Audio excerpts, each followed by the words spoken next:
Assalamualaikum warahmatullahi wabarakatuh. Alhamdulillahirabbil alamin wassalatu wassalamu ala asrofil anbiya'i wal mursalin wa ala alihi washabihi rasulillahi ajmain amma ba'du.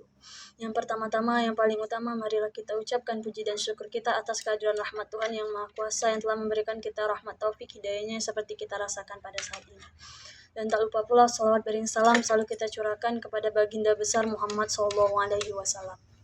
Baiklah, di sini langsung saja perkenalkan, nama saya Kustiada Mayanti, NIM 2366109. Saya dari Prodi BPI semester 3. Saya akan mempresentasikan dari makalah saya yang berjudul Pendekatan dalam Konseling Islam. Baiklah, dapat kita pahami, pendekatan dalam konseling Islam adalah suatu cara atau metode yang menyatukan atau menggabungkan prinsip-prinsip psikologis dengan ajaran Islam. Nah, berikutnya yaitu ada tentang pendekatan dalam konseling Islam. Pendekatan dalam konseling Islam yaitu ada 3 metode. Yang pertama, pendekatan dalam spiritual. Pendekatan dalam spiritual adalah pendekatan kita terhadap atau hubungan kita terhadap Sang Maha Pencipta.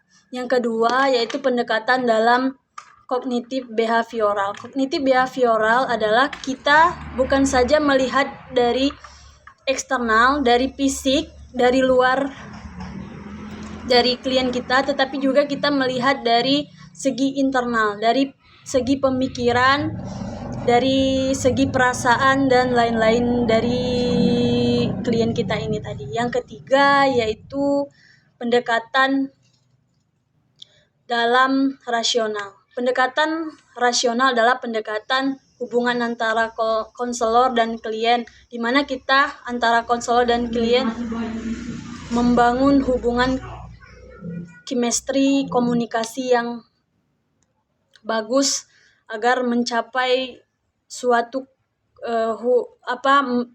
mendapat pencapaian yang baik gitu. Yang berikutnya yaitu tentang penerapan dalam konseling Islam. Penerapan dalam konseling Islam yaitu terdapat 2 metode. Yang pertama yaitu proses konseling, di mana kita sebagai konselor mengetahui terlebih dahulu proses konseling, yaitu kita mengidentifikasi masalah apa yang dialami oleh klien kita ini tadi. Nah, setelah kita mendapatkan masalahnya, kita mengevaluasi masalah, penerapan apa yang tepat untuk kita terapkan untuk klien kita ini gitu. Selanjutnya itu kita mendapatkan hasil. Kita melihat pencapaiannya berhasil atau tidaknya. Berikutnya itu ada teknik-teknik, di mana teknik-teknik dalam pendekatan dalam konseling Islam yaitu tekniknya yaitu teknik doa dan berzikir. Kita sebagai konselor mendekatkan klien kita ini dengan cara mengajak dia untuk mendekatkan hubungannya dengan Allah Subhanahu wa taala dengan doa, berzikir. Nah, yang berikutnya itu refleksi diri. Kita sebagai konselor ini tadi mengajak klien kita ini untuk bercerita kembali pengalaman yang telah dia alami gitu, agar kita tahu masalah apa yang sedang dia hadapi. Nah, selanjutnya yaitu manfaat dalam pendekatan konseling Islam. Manfaatnya itu ada 2 manfaat, yaitu manfaat pertama, manfaat individu atau seseorang. Manfaat dari individu atau seseorang ini adalah meningkatkan kesehatan mental, di mana meningkatkan kesehatan mental ini kita sehat secara dalam diri kita, dan juga kita mendorong dalam spiritual dari klien kita ini tadi. Kita melihat dan kita juga membantu mendorong spiritual dari klien kita ini hubungannya dengan Allah Subhanahu wa taala. Dan yang kedua, manfaat dalam masyarakat, meningkatkan masyarakat yang harmonis, saling menghargai, menyayangi satu dengan yang lain.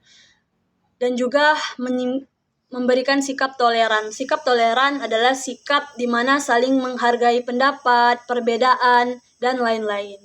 Nah, dapat kita simpulkan bahwa pendekatan dalam konseling Islam adalah suatu cara atau metode untuk mengatasi dan memberi solusi masalah yang dihadapi oleh klien kita ini tadi. Kita juga tidak berfokus dengan masalah yang dihadapi oleh klien kita, tetapi kita juga membantu perkembangan dalam spiritualnya terhadap hubungan klien kita ini terhadap Sang Maha Penciptanya gitu. Mungkin hanya itu yang dapat saya sampaikan. Terdapat kekurangan, saya mohon maaf. Kepada Allah saya mohon ampun, dan saya akhiri wabillahi taufiq wal hidayah. Wassalamualaikum warahmatullahi wabarakatuh.